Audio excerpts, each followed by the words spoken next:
everyone, and welcome to another career conversation. You guys know I love this stuff. I literally live for these types of conversations. So welcome. Thank you for joining. My name is Mary Mosope Adeyemi, and I am the founder of viSHEbility. viSHEbility is a social first organization that is working really hard to improve the outcomes for Black women in the marketplace through inspiration, coaching, and community.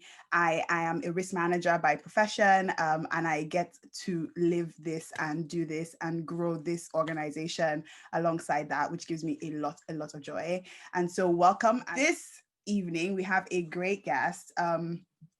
She was a guest that we've been trying to get on for a while, but because of schedules, it just hasn't worked. So I'm really excited that we're able to finally get her in for the last career conversation of 2020. Yes, it is the last one. And then we'll resume in 2021 with a whole new lineup of really amazing women. But today we're focusing on one amazing woman, Folasayo Williams, who is a business analyst. And she's going to tell us a little bit about what she does as her day job, but also really a great entrepreneur with her brand Sheni Teni, which it kind of is in the group that I always call like our representation entrepreneurs, who are really flying the flag of making sure we have the right products, toys, games, educational tools, puzzles for our little ones, of darker hues, in spaces where they haven't been represented so far. So really great, valuable work, work that is super inspiring, and work that is just so, it's really just changing our world one child at a time. So I'm really excited to be able to delve into that. But it's not going to be me that's going to be delving into that. So as we did in the last career conversation, we have our community engagement officer and just all around great girl, Panache Jambo, is going to be leading this conversation. So I'm going to be disappearing for a little bit. I'm still here, but I'm going to go off camera, and then both of them are going to come on. So Thank you. Oh my gosh. So yeah, as Mary said, we've been so excited to have you on viSHEbility because we see everything that you're doing and it's amazing. So yeah, I think we have a lot to talk about. So I think let's just get into it, find out more about Folasayo, what you do on a day to day, and Sheni and Teni. What were you like as a child, and like, do you see any elements of that in you now, or yeah, any characteristics or anything? Um, First of all, let me just say hi, everybody. Thank you for joining. And thank you to Mary and Panache for having me on. It's an honor. But yeah, so I just wanted to say that before I forget. So yeah, what was I like as a child? I think I was very young and carefree. I was the kind of child that would I think, stand in front of people. And in nursery, actually, this is a true story. So in nursery, I would get in front of everybody and tell them, repeat after me, A, B, C. Yeah, that kind of child. And apparently once I went to nursery school in Nigeria, and we had this standing blackboard, and apparently the board fell on me while I was doing this. And when everyone was laughing, I was like, you don't laugh, you say sorry. And I was that kind of child. And I think as I've grown, I think, I don't know whether you'd call it like life experiences or whatever, I think I've grown into this kind of like a shy individual who just doesn't like attention, good attention, bad attention, whatever it might be. Quite shy, quite introverted as well. So like, I just find the whole journey into entrepreneurship quite an interesting one for someone who thinks they're shy in that kind of way. There's a lot I've learned in the journey, but I think we'll probably unpack that as we go along. But yeah. Sure, I'm so surprised. I'm like, this girl, like literally shouting on tabletops, and Yeah. now, oh my gosh, no. I think there's always definitely an element of, a kind of like brash, you're kind of just out there as a child as well. But Yeah. And then the world kind of does something to you and yeah, chips away sometimes, bit by bit, sometimes that happens. And yeah, yeah. sure.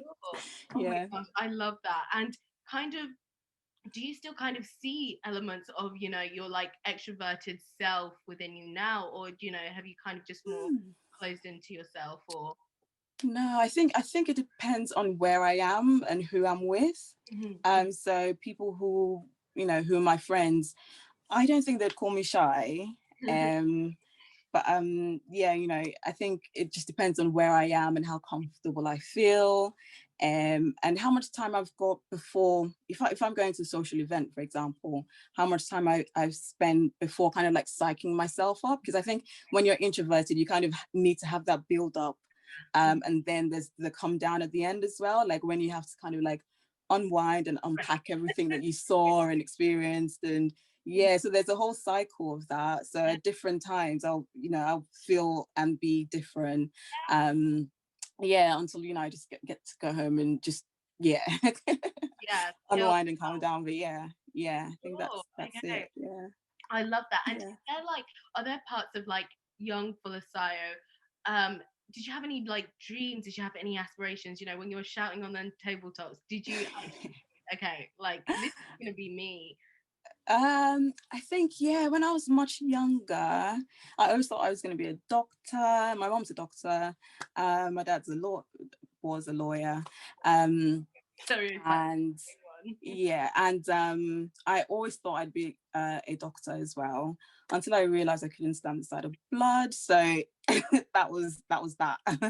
And then I've always loved STEM, so science, technology, engineering, and maths subject. So after that whole discovery of like, doctor, no, I then thought I'd be a chemical engineer, and that was kind of like the dream. I never saw entrepreneurship in that kind of mix at all. I'd never wanted to be a businesswoman, or even I didn't even see banking on the horizon at the time. So in terms of the dreams and then where I am now, it's very different basically. And yeah, so it's been an interesting journey coming here basically. Yeah, for sure, absolutely. Yeah. And like just kind of taking your career now and your university education, you studied applied business management, and kind of like how was that, and how did that turn into, okay, let me get into regulatory change, or Yeah. or down that route? Was there any Yeah. kind of like ignition, or did you just think, okay, this sounds interesting? Yeah, I'll tell you my whole life story. Please. No, but yeah, so basically, yeah, so I studied applied business management, as you said, at Imperial College, and up until my A levels, actually, I did maths, chemistry, physics, and biology. So I did science and maths. But then I ended up doing business management, which again, they're kind of, you'd think they're worlds apart. But yeah, so I enjoyed it because it was a very varied course. So from business law to economics to statistics, business maths, it was very varied. So I enjoyed that about the course. And I interned at UBS in my penultimate year, and from there got offered the grad role. Amazing. So when I finished uni, I then I then started at UBS as a grad, and in the finance department, because that was obviously natural for business management, that route. And so I did the grad scheme, which was a 3-year rotation, and studied for SEMA at the same time. So I then qualified as a chartered accountant during that space. So it's like studying after work and weekends, writing exams, that kind of stuff. Incidentally, my first day at UBS as a grad was the day they got everyone together and announced that Lehman collapsed. No. So it was like the best start, right? You're fresh out of uni, and then I think even at the time I didn't get the full implication of what that meant really, but I think the seeds were planted there. It's like, how does a whole bank just like collapse? Yeah. And so after the 3 years, you had to kind of find a role to then roll off the grad scheme into. And there was this role, which in the description was like, oh, this is for a highly ambitious highly ambitious person, blah, blah, blah. And every single grad just kind of Applied. steered clear, actually. Really? Yeah, I think it was very high profile. It looked very intense and very complex, the role. And I once I saw the first 2 lines, I was like, yeah, that's not me, moving on. And I found a role just kind of, which is adjacent to where I sit, and it was similar in what I was doing at the time, which was intra-entity cash control. And so I thought I'll just do that. Interviewed, got the role. 2 weeks later, they come back and say, actually, yeah, we're going to take the role back, and we're going to give it to a Mountbatten intern because it was cheaper, basically. No. And this is coming to the end of the grad scheme, and the time that you had to find a new role. I pretty much got to the end of it, yeah, because I thought I had a role, for some time, and then that was taken away. And the grad manager is like, well, there is this one role that is still available. Yeah.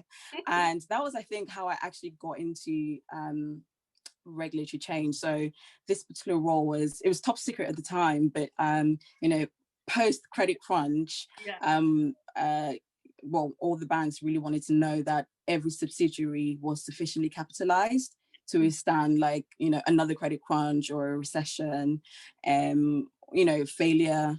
So my job there was to calculate the credit risk, RWA, and input all the various risks of liquidity, market risk, all the different risks, calculate the actual capital that will be required to make sure that this UBS limited branch, which is the London branch, doesn't collapse. So it was scenario testing, it was CV, it was like mentors, what's that movie?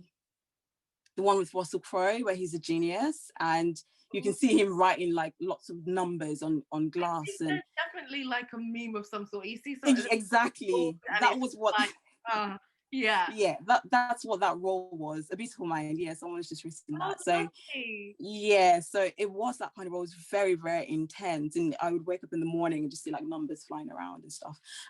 But so I'm actually going to interrupt my story there to say, if you come across a role that doesn't scare you in some kind of way, or doesn't kind of, if you feel too comfortable looking down, like, the list, the job description, you think, oh, I can do that, that's fine. Don't do that role. You want something that's actually going to challenge you, because then you're not leaving yourself room to grow. Yeah, so in this role that I found was like what I thought potentially could be the worst role ever, was the role I got promoted in, because it was just like, yeah, it was so intense, so complex. But then that gave me the chance to actually grow into the role and, surpass kind of what was expected of me. And it's that kind of feeling that, when you're scared and you think you might fall, but then what if you fly? Like, give yourself that chance when you come across certain opportunities like that. So I'm glad I was kind of like, I was backed against the corner sort of, but it kind of gave me the chance to actually grow. So yeah, after that role, I mean, I stayed in there for about 4 or 5 years. Doing the scenario testing and stress testing, and then I went off to have a baby, came back, but at this point I think I'd been at UBS for about 9 years. So at this point I was getting itchy feet. I was thinking, okay, all my experience so far has been in the one place. Yeah, I think it's worth having a change. So while I was off on maternity, I did try to start looking, but it didn't work out. So I returned anyway. I returned to a slightly different role. It was still regulatory change, but I was working now obviously on a different project. I've been away for about 13 months at this point. So yeah. And then at this time, actually, my husband was away in Nigeria doing law school. So it was me and a baby, and it was crazy, just like alone here. And I was running crazy, like trying to find a new role. And I felt something say, just chill. I'm Christian, so that I believe that was God saying, you're running yourself down, just relax. I was trying to do everything. And it felt really counterintuitive, because all the conversations I had in train, I just started pulling back. And it just, yeah, it wasn't the natural thing when you're looking for a job to kind of like be chilling. But yeah, I started kind of like relaxing a little, and not too long after that, I got approached actually by Barclays to say, we've got this role. Do you want to come in and have a talk about it? So I didn't even apply for the role. They actually like, I was headhunted in the end, and which actually kind of made sense. And when I look back, like the fact that I was like, had that feeling to kind of just like relax and things were going to work out. So that role in Barclays was it was still within regulatory change, and it was on FATCA CRS, which is a tax thing. I'm not going to go into too much detail, but again, it was, you know, I'd never heard of this regulation before. I didn't really know what to expect, and yeah, it was literally like the Monday, come in to have a chat, which I did. Tuesday, oh, you know, what do you think about the interview? Would you want to come again? And I said, yeah, I thought it went well. And they were like, oh, do you want to come in tomorrow for round 2? I was like, okay, that doesn't give me time to actually prepare, but okay. So I came in the next day, and it was literally like a Monday, Tuesday, whereas by Thursday I'd got the offer.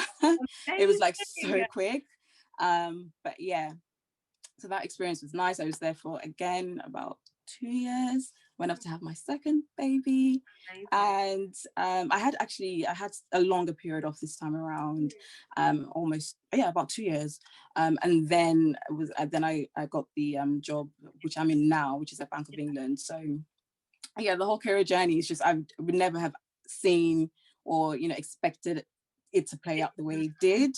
But yeah, it's worked out great so far, thankfully. Oh my gosh, no, that is amazing. A long journey. But it's incredible, because it's at the moments that you step back and you had a moment to kind of reset, it just like everything just started flowing into each other, which is great.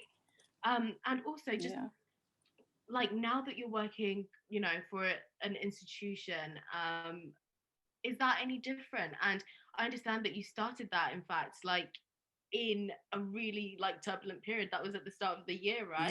Yeah. You're trying to kind of understand this new role, like new team members and things, and COVID. Like, and then COVID happened. Yeah, I'm grateful that I started in January, as you mentioned, but I'm grateful I got to actually go into the office and meet people for a month and a half, 2 months, you know, before March came along. But it's been interesting because most of my team was new as well, and we were all learning. Working at, you know, this place is completely different from private sector, like the way things are done is completely different. So there was a lot of kind of like getting used to just that on top of actually learning the role. And I remember the first few weeks I was just like, oh my god, like I'm just never gonna know enough, like, you know, I'm never gonna get it. But what some of the things that keep me going is the fact that I know, first of all, the institution I'm working at is actually having like direct impact on the economy. And if we get things wrong, then we're all you don't you don't even want to kind of like think what would happen in those instances. So it's really fulfilling. So that helps me. And now in COVID, this COVID times we're all working from home, and you know, there's childcare to think about, and there's, you know, all sorts going on. It's just kind of, you know, that when you have that in the back of your mind, that does help. And the nature of what I'm doing is actually interesting. So that really helps, and it can help to keep you motivated when things are kind of, you know, a bit like unsettled, you know, outside. But I'm definitely seeing themes here. Like, are you? What are you seeing? I am, because I'm seeing things. Just the fact that, you know, you like to see change, like you like to see things moving, and you like to see that in a tangible way. Yes, definitely. Yeah, definitely with your career and what you're doing with regulatory change, you see that impacting the whole population. Yeah, it's high impact. Yeah, and I'm fortunate enough to have actually been exposed to, you know, exciting roles, that every single role that I can look back at and say, yeah, I enjoyed this, and this is what I achieved, and this is what I contributed. Mhm. And yeah, so I think regulatory change kind of lends itself to that as well. So yeah, it's just kind of, I'm just grateful that definitely, you know, I've had quite an interesting career. There's been like drama in between, obviously, you know, ups and downs, but yeah, definitely grateful. Oh, Yeah, fantastic. And I think, honestly, I think that just extends to Sheni and Tenny, which is it a does. perfect kind of way to kind of like just unpack Sheni and Tenny Yeah. itself. But honestly, like, I think this needs like all the bigging up that it can, because I looked at Sheni and Tenny, I saw just like what you're doing with it, which I'm gonna let you unpack for the audience. But these are products and these are things that you will not see anywhere else, like especially like, you know, on the in the UK market, you won't see Sheni and Tenny or anything like it. But I'm just going to go over just like a few of your achievements. So one of them, Sheni and Tenny, was exhibited at the UK Black Business Show, which has been endorsed by the likes of Mercedes Khan. You've had a book signing at one of the UK's biggest retailers, Seven Yeah. Kate Smith. Like, please, amazing. You've been featured in the Metro, in the Strategist, sorry, and you've been recognised and endorsed by Red Magazine as a small business to shop at. And as of yesterday, you won the Absolutely Mama Best Toy of 2020 award. Like, please, like, guys, this is awesome. And like, Yeah. honestly, just like away from the achievements, we want to hear, we literally want to hear what Sheni and Tenny is, like what they do, and what was your vision behind Sheni and Tenny? Okay. Right. So I've spoken a bit about my career, right? So one thing that in my experience, every single place I've worked at, every team, every project, no matter how big, no matter how small, I was literally like the odd one out. So I'd be the only Black person. I'd be the only female. I'd be the only Black and female. um, and yes, I think already that already, you know, puts you in a frame of mind, you know, in a way of thinking that what can I do now to help change that? So I'm connecting the dots here. So that's me personally. But then when I had my kids, so my first son is 5 now, but you know, again, it's the kind of thing where I always like puzzles. So I actually just went online, and when he was like turning 3, I was thinking, okay, so let's go find some puzzles, something for him to play with, that he can, you know, get some growth and find motor skills and all the benefits of puzzles, basically. So I thought, I'll go online, I'll just find something. And all I could find was your Peppa Pigs and your Paw Patrols and Old MacDonald had a farm, you know, tractors and things like that just really didn't relate. Awesome. Yeah. There wasn't one, not one thing that I found that had a Black person on there. So I thought, okay, yeah, I thought I had to do something basically.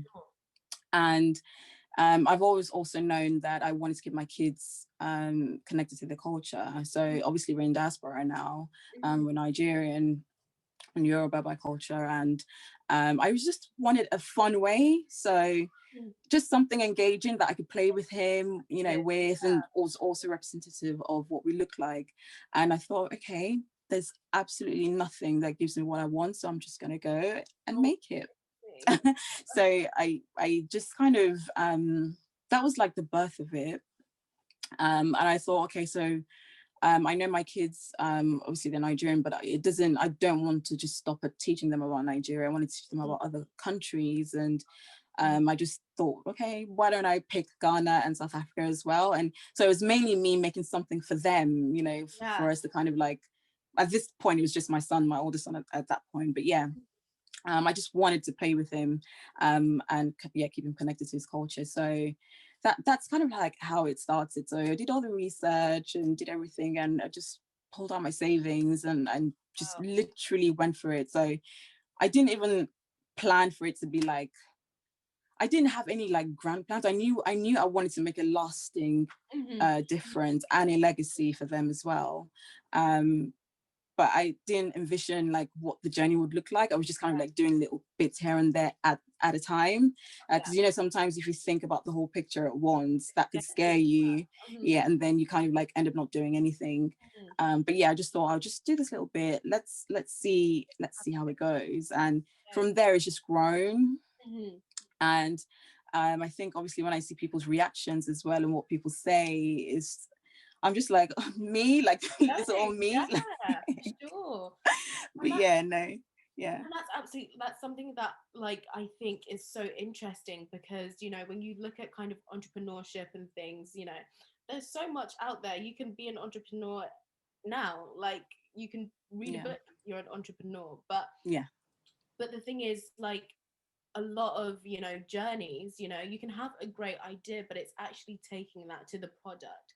So I wanted to find out for you, what do you think is needed to take that from idea to product? And especially for Sheni and Teni, what was kind of, you know, what was the drive behind, like, I need to do this, like I need to do this for me, for my kids, for other people as well? I think it's that passion and purpose, right?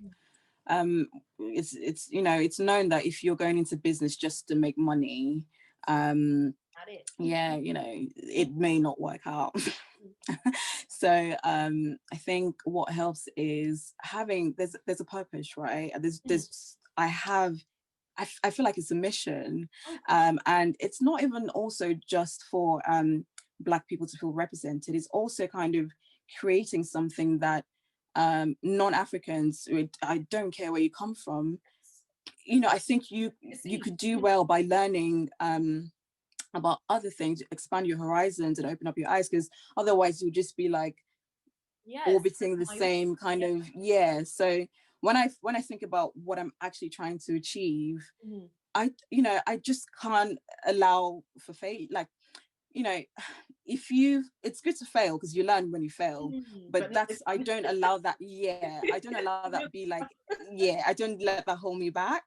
And one thing that really does help is when I actually see people's reactions. Like, I get so many messages and DMs and texts, and what they say, I just feel like it's not just me now, it's not just me and my kids, you know, I can see that it's actually making a difference in other people's lives. And even when like English people or wherever they're from, you know, they message me and they're like, oh my God, I was playing with my kids, but I learned something as well.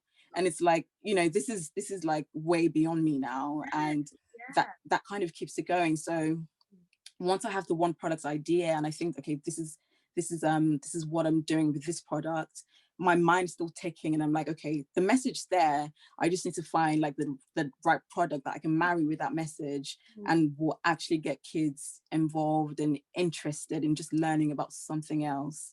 The other thing as well is nursery. So the article I wrote for the Metro was kind of focused on diversifying like play spaces and nurseries. And typically people, you know, you have that affinity for what similar to you.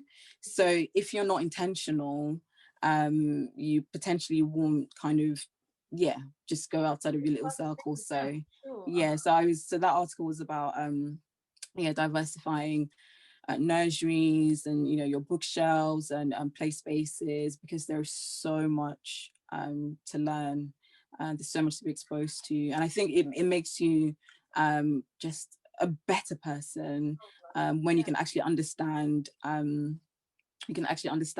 reasons why certain people are certain ways. And if we can catch them young when they're kids, then obviously when they grow up, you know, they've kind of grown up with that kind of knowledge, and that definitely helps with being anti-racist and, you know, what have you. So for me, it's like that mission and that passion is that's what just kind of keeps it going.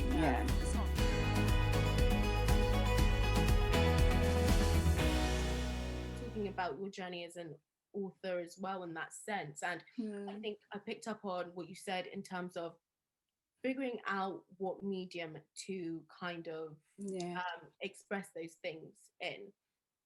So a book was really interesting. And guys, like when I was like doing my Googles and things, Ara turns into Thunder Girl was just awesome. I have never seen a black girl superhero. And Yeah. you know, she, like, you go into themes such as kindness, into helping others, and homelessness. You pick up on that as Yeah. well. And I was wondering why books were that medium, why reading was that medium to go down to kind of express these things, and to kind of, yeah, to kind of tell children, like, yeah, be kind to other people for sure. Yeah. Yeah. I think books, I always loved reading when I was young. Mm, But books open up a whole new world, right? You can get lost in a book. mm, You just, yeah, sit there like reading. But I think particularly for kids, right, they are like sponges. And if you want to kind of illustrate a concept, a mm, new concept, or even like an old, any old concept to kids, using pictures and colors and nice drawings and illustrations is literally like the best way, right? So when I knew that, actually, I'll just backtrack a little bit. So my son, I've got two boys, I've got two kids, they're both boys. And for me, I thought it was important that they see women as superheroes love. and like superstars. And most of the books you see, if they are superheroes, they're you know, it's a Voice. man. I mean, my son, he loves the Black Panthers and he'd done all the Spider-Man, Superman, whatever. One day I actually said to him, oh, there's this, oh, controversial, I know, because he was young, but we didn't watch the whole movie, we just watched the first Mm, part. I mm. said he had to watch Wonder Woman with me Oh because I god. just felt like you need to see a woman Yeah. who is absolutely like killing it and she's saving the world. Mm, Otherwise, again, is one of those things where if you're not intentional, mm. you know, the subliminals that you get from from Yeah, social media and from movies and like sure. everything else, it does kind of form their value system. So for me, I knew that when I decided I was going to write the book, I knew it was going to be a female Mm, superhero. And like you said, you know, you hardly ever see those mm. in books. And I think recently there was this research that's just been released about in 2020, there's only 5% of books that feature a Black character as the lead. Last year it was 4%. So in 1 year, there's literally been like a 1% increase. It's not enough. So I was passionate about definitely creating this character that was female, Mhm. Black, and a superhero. And again, it's like the core message of the kindness and empathy. Like I said, I knew that I wanted my kids to, you know, in a fun way as well, you know, just see little practical things that you can do at home or wherever. And you know, you're saving somebody by being kind, you know, you're a Yeah. superhero. And that was the message. And for me, I always had like a soft spot for like the homeless as well. So 10% of the sales go to Centrepoint UK, which is a homeless charity.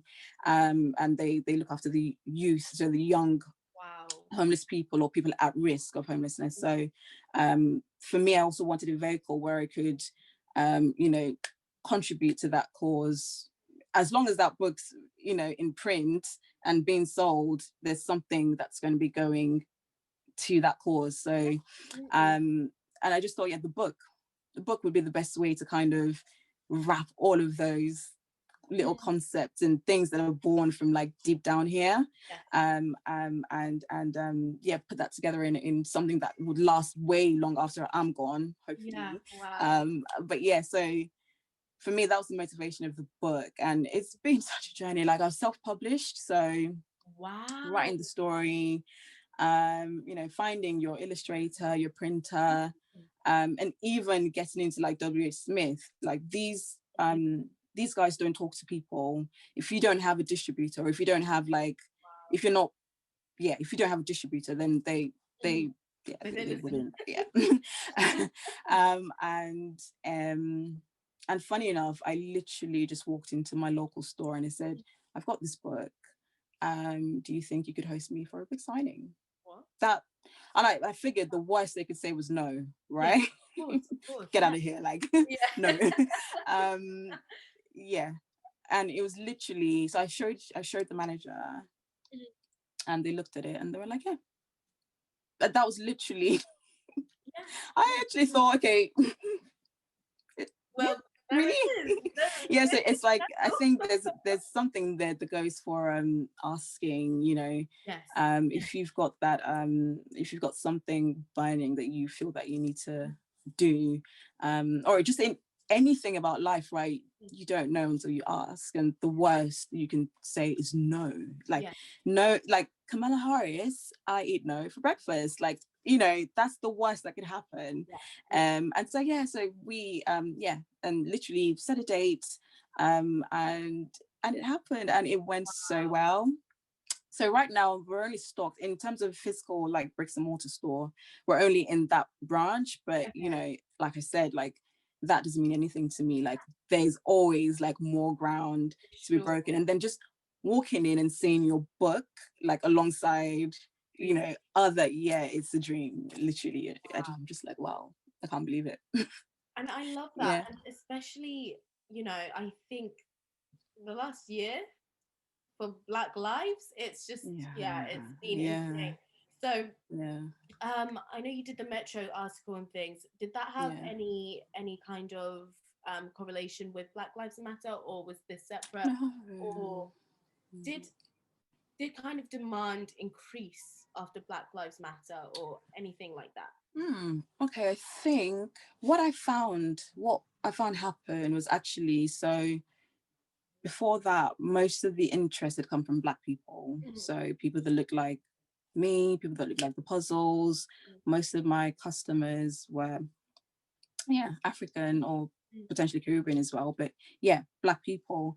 But then after that, I did notice there was more interest from the white community and people who were intentional. Again, there's that intentionality, because you know, if you're not intentional, it just wouldn't happen. And I think there are groups of people that have decided that they want to either just support a Black business or actually learn something new. And I do get messages being like, oh, how do you pronounce this? You know, I see people are actually like, the interest is actually, and they're actually trying. So I think it's been good in that way. And there's been a lot of support for Black business generally now since then, just generally, like even in the media, and you find people are looking for Black businesses to, you know, to support or to write a story on or whatever it might be. So I have seen a little bit of a shift as a result of that. So I mean, that's literally one step closer to what I'm trying to do anyway. So 100%. It helps. And everyone who reads these books, everyone who sees the puzzles, you know, it's impacting them however it does, but it's impacting general society. So it's honestly awesome. And there's just you picked up on just kind of publishing, literally the whole process of writing, and it just seems so arduous. So I was wondering, just in terms of, you have a job too. I mean, how is this all happening, you know, simultaneously? Oh yeah, it's crazy. So I don't even know where to start. Like I mentioned the drive and the passion, so that helps. And it's literally a case of just finding a way of managing my time, and I do everything. I don't have a team. When people say, oh, Sheni and Teni team, or I'm just like, it's me.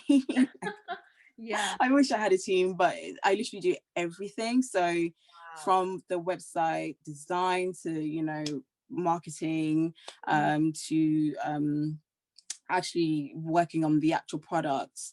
So it's literally some days it's a case of my work laptop's coming down and my personal laptop's literally, because I know if I break my stride, I'll just lose that momentum.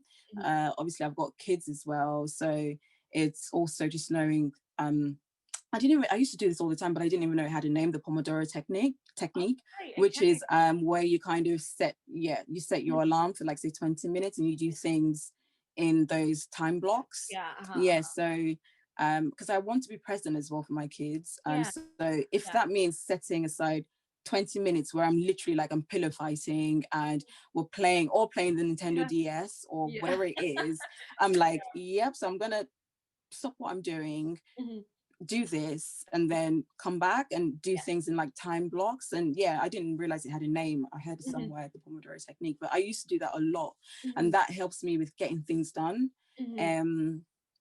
So yeah, the whole journey, like writing the story, doing your research to find your illustrator, learning a whole new software, like the actual publishing software, like I had to learn that, the book layouts and things like that. So it is a long journey, but when you have the end in sight, you know, that kind of just, yeah, that's just what keeps you going.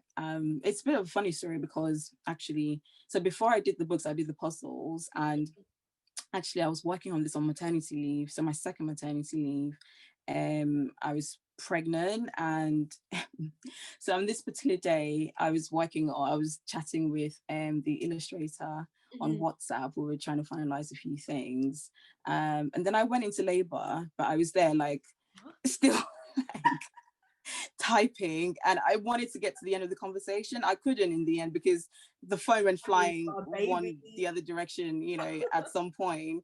And I obviously disappeared mid-conversation.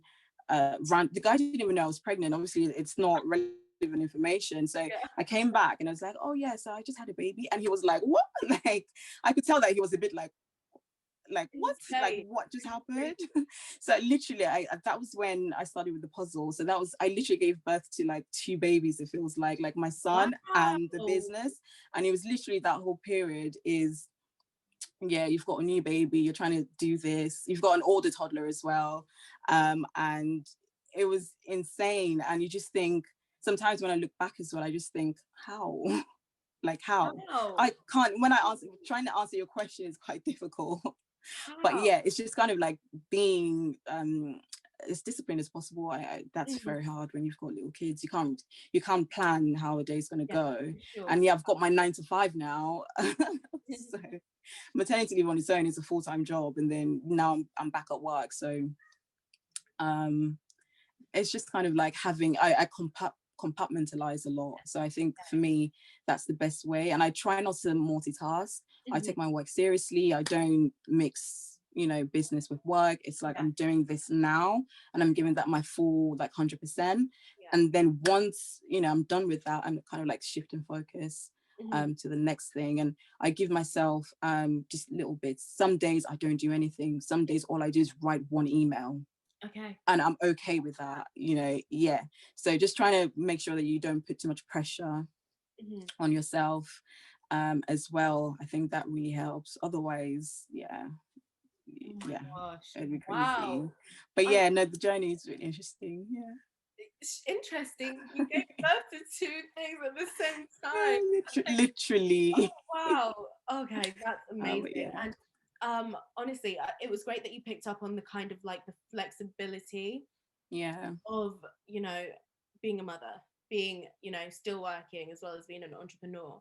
And you know, at VB we love to kind of just go into the practicalities of things. And, you know, Pomodoro technique, I think I'm definitely putting that one on my list. Like, it's got to happen.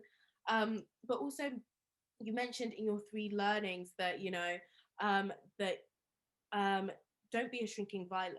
And I think that's really interesting, because honestly, when I talk to you now, I'm like, this woman is like amazing. Like, where is the shrinking? Like, but I just want, like, kind of how did you find your voice? And yeah, how was the process of that?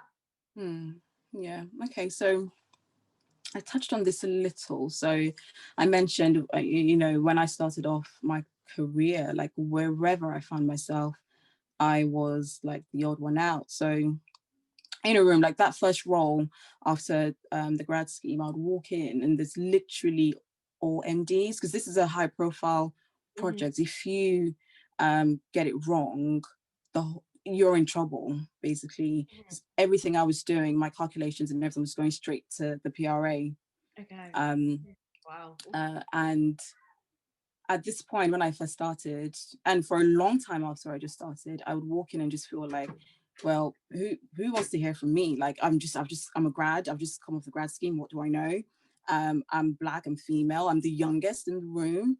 I don't have anything to say. And I think, yeah, there's a space for that. You know, you are a grad, you've just come off, you don't know anything really. So there's a space to be in that position where you're kind of like a sponge and you're soaking up things. And I would actually, if I wasn't brave enough to ask a question in the meeting, I would ask my manager like afterwards and just be like, oh, somebody said this, like I didn't quite understand. And he was patient enough to kind of like explain.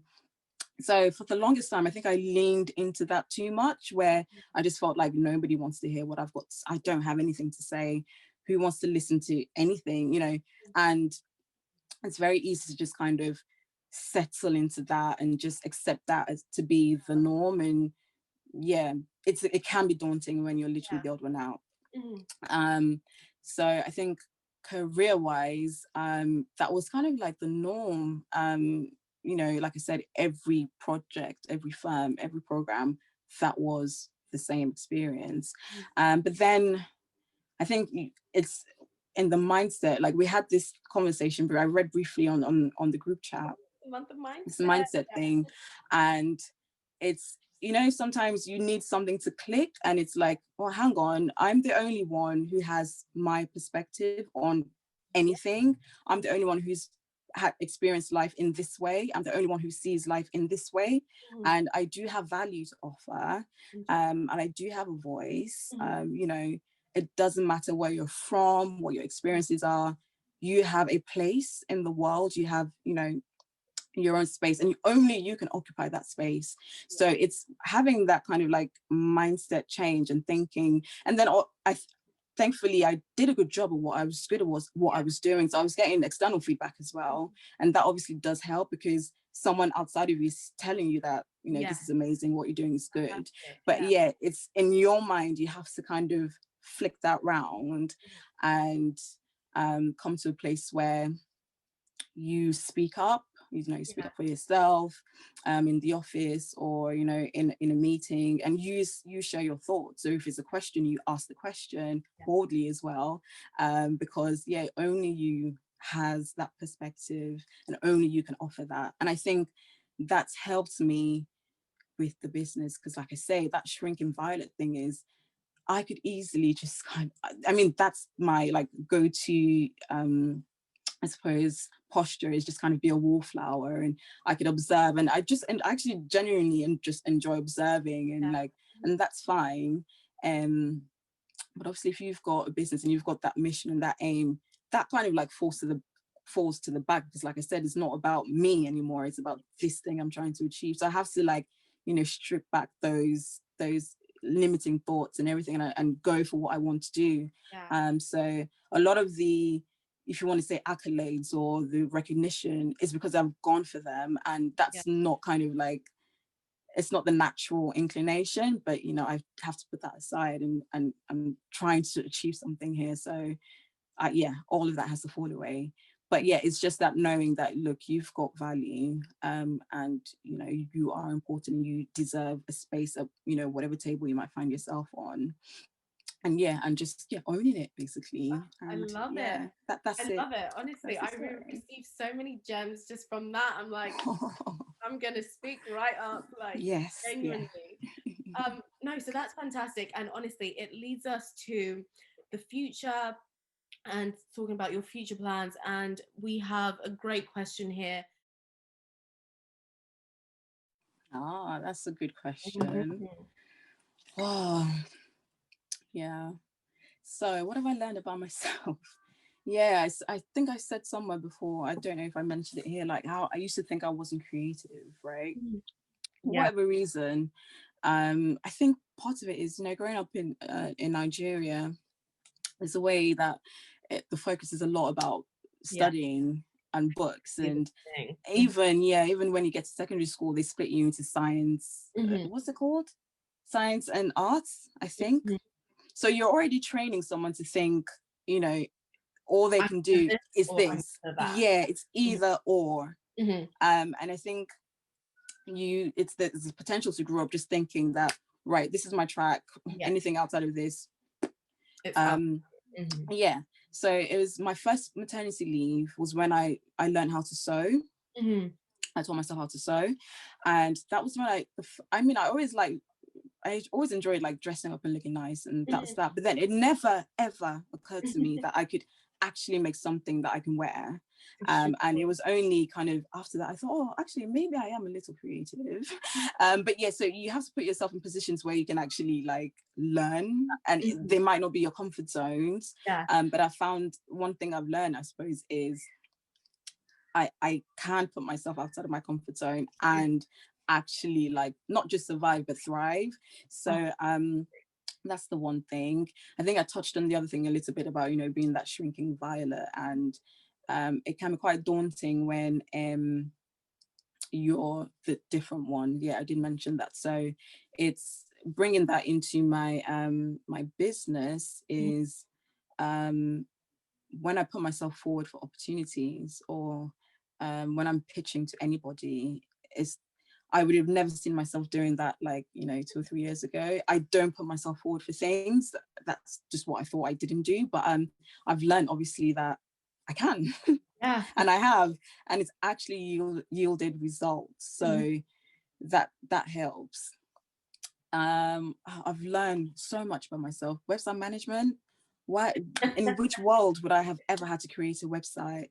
Or, you know, social media is not my thing as well, and here I am like creating content which, yeah, it's a lot of work. And yes, I definitely have learned a lot. And I think it's similar to what I said earlier on about don't go for what you just feel comfortable about, because you will never know unless you come out of that comfort zone, and then you might surprise yourself like I have. But yeah. Oh, fun. I've always wanted products, good quality products that can stand and hold their own alongside, you know, the Paw Patrols. And exactly. So when you walk into a store, I want to be able to see my products alongside the well-known brands and the well-known names. So, you know, that is the that's the dream, right? I mentioned before, yeah, like you said, the legacy, and that I'm leaving my kids. So for the future, it's breaking into mainstream, you know, it's creating more products, it's making more impact, you know, in my own little way, and just growth, obviously, just growing. Hopefully I get someone to support me, you know, and grow a team, you know, actually grow into something, hopefully pay my bills, you know, so I don't have to do work and business. I can just kind of focus on this.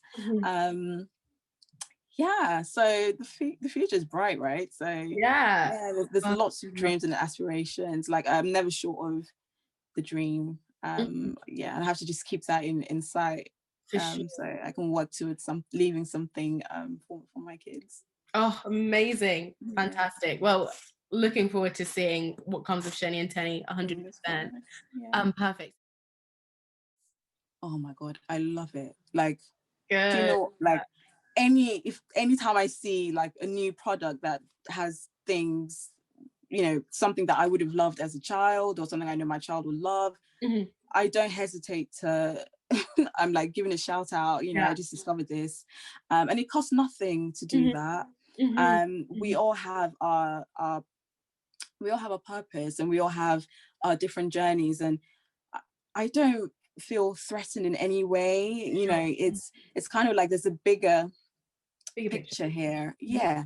And it is I'm just here to like celebrate and support I don't even care, fashion, kids, toys, books, skincare, you know, whatever it might be. The influx is a good thing.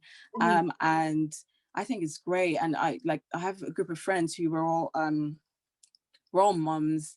We all have small businesses, and we get so much inspiration like from one another, and that support's there. And you know, today when you're feeling like, oh my God, I'm actually at my wit's end, how do I do this? You know, there's somebody, like, there's no competition, there's so I think that influx of yeah, the Black businesses.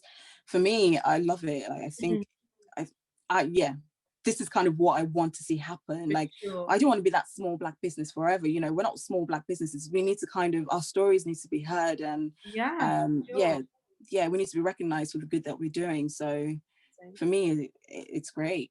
Oh, fantastic. Yeah, so it's been tough, especially obviously this year with COVID. But so normally, while we were obviously commuting to work, it was, you know, the same. I think most people do this is, so my older son's in school, so he would go to breakfast club in the morning. I'd have to drop him off before going to get the train, and then, well, between me and my husband, we obviously split drop-offs and pickups and things like that. So while we were commuting, it was, you know, one's going to school, one's going to nursery, pickups at 6. So you know, I think even before I had my second, especially while I was alone, while my husband was in Nigeria doing law school, I had to say to my manager, you know, I've got to leave at 4 so I can get back in time, because there was an hour and a bit commute, and obviously nursery closes at 6. So if you need to obviously discuss flexible working with your managers, hopefully, you know, they're supportive and they would help that. So that helps. And being quite I think, I don't know what the word I'm looking for is, but yeah, just first of all, you're discussing with your line manager, and then the second, and then, like I said, you might not get it until you ask. You won't get it until you ask. So definitely always ask and discuss the options available. And then now, obviously, with COVID, at some point I was trying to work, homeschool my older son, you know, childcare, and you know, you're working, and then he comes to you and he's like, oh, mommy, can you play with me? And I'm like, I can't. And it's actually painful, you know, to kind of have to like turn them down. But I also have to remind myself that things are in seasons, right? This is the season where they're both young, but you know, things will kind of like readjust as time goes on. But yeah, so now in particular, I mentioned that Pomodoro technique, that helps. If obviously you can afford full-time nursery, obviously there's quite a few different childcare options that can be explored, but I think the managing the time is where, you know, it's really tough. And I'm not gonna like gloss over it and make it sound like it's easy. You know, there are nights where I may not go to bed until 2 or 3 because you know, I've been busy doing so much, but I have other things that I want to achieve for the day. So it is tough. Obviously, I always say ask for help if you've got family members around, even if it's literally, you know, can you take X and X for 2 hours to sleep so you can sleep, you know, or for self-care. And you can, sometimes when I go do the grocery shopping, I get back and I sit in the car for a good 30 minutes or so, just like I'm in grocery shopping, but yeah, this is my one chance of silence and not having a kid kind of like in your face, and just taking those moments when you can and prioritizing your mental health and your self-care is so important. I don't know if that really answers the question, but it's it's kind of like the flexible working where possible. It's the asking for help. It's also just the understanding that it is a season, and you know, there will come a time where hopefully, you know, you don't need to devote as much time to childcare in that sense. So yeah, I think those would be just like my answers. Okay, fantastic. Oh, fantastic. Okay. Oh, that is a good question. Oh Lord, future proofing. You know, I have mentioned the dream of one day,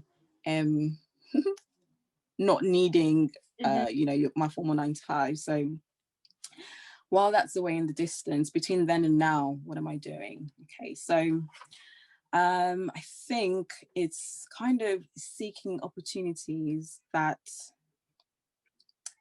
make you valuable wherever you're working. You want to be valuable, right? And sometimes it's doing more than just work. You know, I'm quite active with D&I. as well. There's not many of us Black people at the bank. But yeah, so it's doing more than just your what's on the job description. It's building networks and relationships. And I do this thing at work. I don't know if people have this. It's called a coffee randomizer. Okay. And it's basically you sign up if you want to, if you're interested in. I think this has been so valuable for me. But you sign up and they just a randomizer, as the name implies. So someone is in charge of kind of setting up it's virtual now because obviously we're it's COVID times. So random, they pair you with someone random, you have a virtual coffee, you get to meet someone.